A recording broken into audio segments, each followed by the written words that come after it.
Sebelum nonton videonya, Udah pada cuci tangan belum? Pause dulu video ini. Pause dulu video ini. Cuci tangan yang bersih. Pakai sabun. Pakai sabun. Cuci tangan yang bersih pakai sabun.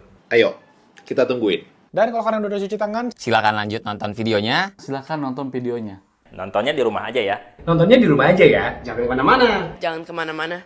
Yuk jaga kesehatan. Yuk jaga kesehatan. Enjoy the video. Have a nice day. salah.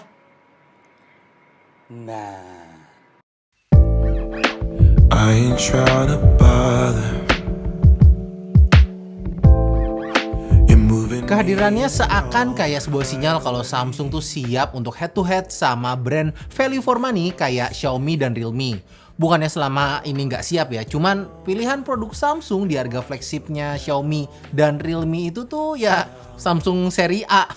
Tentu buat pasar yang lebih concern ke spesifikasi dan nilai benchmark, seri A Samsung tuh kurang cocok. Nah, hadirlah smartphone ini, Snapdragon 855 seharga Samsung seri A.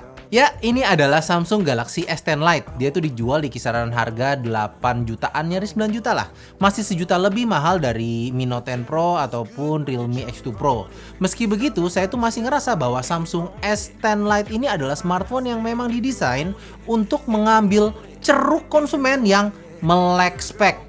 Cara S10 Lite untuk bersaing kalau saya lihat tuh ada dua ya. Pertama, nggak ada kompromi untuk SoC. Dan yang kedua, menawarkan sesuatu yang lebih baik, bukan lebih murah aja. Kita bahas cara pertama dulu. Meski pakai kata light, ini speknya light dari mana coy? Snapdragon 855, RAM 8GB, memori internal 128GB.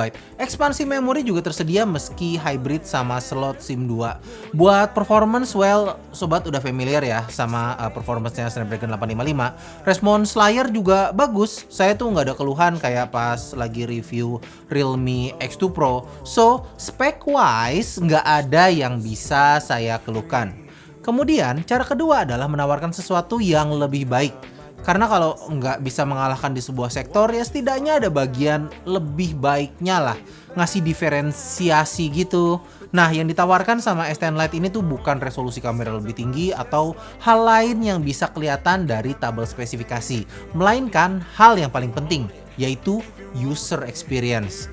One UI jadi nilai lebih sekarang menurut saya. Udah nggak norak, cukup minimalis, dan yang terpenting adalah responsif. Penggunaan sehari-hari tuh flawless banget sob. Bahkan sampai kadang tuh lupa ya. Oh, ini HP yang lagi di review ya. Saya harus cari kelemahan ini.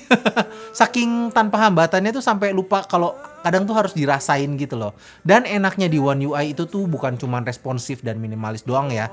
Tapi dia tuh ngasih fitur lebih kayak Edge Panel ini. Ya nggak semua orang anggap fitur ini kepake sih. Tapi buat saya ini tuh fitur killer banget. Shortcut aplikasi favorit atau bahkan ngaktifin dual apps itu tuh bisa lewat sini. Geser ke samping tuh juga ada Smart Select. Ya buat capture gambar bisa, cuman buat saya ini tuh buat bikin GIF dari YouTube gitu. Ini fitur killer yang sebelumnya tuh ada di seri S sama Note doang. Swipe lagi tuh ada kompas, center, dan bahkan penggaris sob. Sekali lagi, fitur ini tuh nggak semua orang pakai ya. Saya tanya Om Ir, katanya Om Ir tuh nggak pakai. Cuman buat saya ini tuh kepake banget. Baterai 4500 mAh juga cukup buat seharian. Screen on time tuh sekitar 5-6 jam yang buat saya tuh cukup aja. Bisa dicas cepet kayak S20 Ultra 45 watt, walau di boxnya charger 45 wattnya tuh kagak dikasih. 500.000 lagi coy. Kurangnya di mana? Well, kurangnya sebenarnya banyak sih. Ini tuh bodinya plastik, nggak berasa mewah. Sama kameranya tuh gimana ya? Oke aja lah. Videonya bagus, fotonya nggak sempurna. Videonya ini bisa ngerekam di resolusi maksimal 4K. Hasilnya tuh cukup detail dan lumayan stabil lah karena dia tuh pakai OIS. Saran saya sih ngerekamnya di Full HD aja karena ini tuh udah smooth banget. Dipakai jalan juga manageable guncangannya. Mau lebih smooth lagi ada fitur Ultra Steady sih, tapi menurut saya ini tuh penggunaannya harus khusus ya.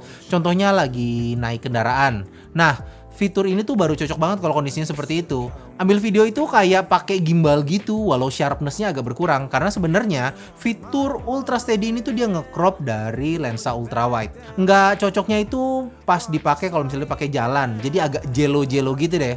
Jadi pastikan gunakan fitur yang tepat pada tempatnya ya sob. Nah, buat kameranya ini tuh agak menarik ya.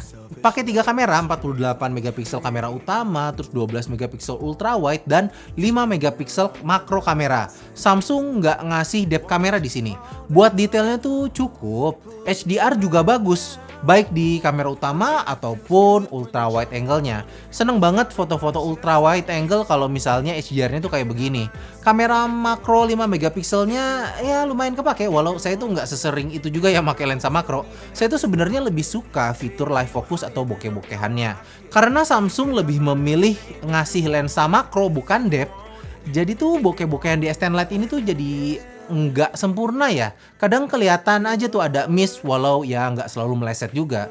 Night mode juga ngebantu sih, tapi turunkan ekspektasimu sob. Ini kameranya nggak sama kayak kamera flagship Samsung ya. Satu kelas di bawahnya lah, walaupun ya nggak jelek juga. Sama Galaxy Z Flip tuh hampir sekelas lah.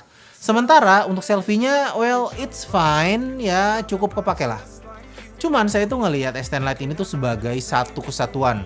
Hal paling menonjol di S10 Lite ini tuh cuman satu hal yang paling sederhana, yaitu enak dipakainya. Itu aja. Kameranya nggak ngecewain dan nyaris tanpa keluhan berarti.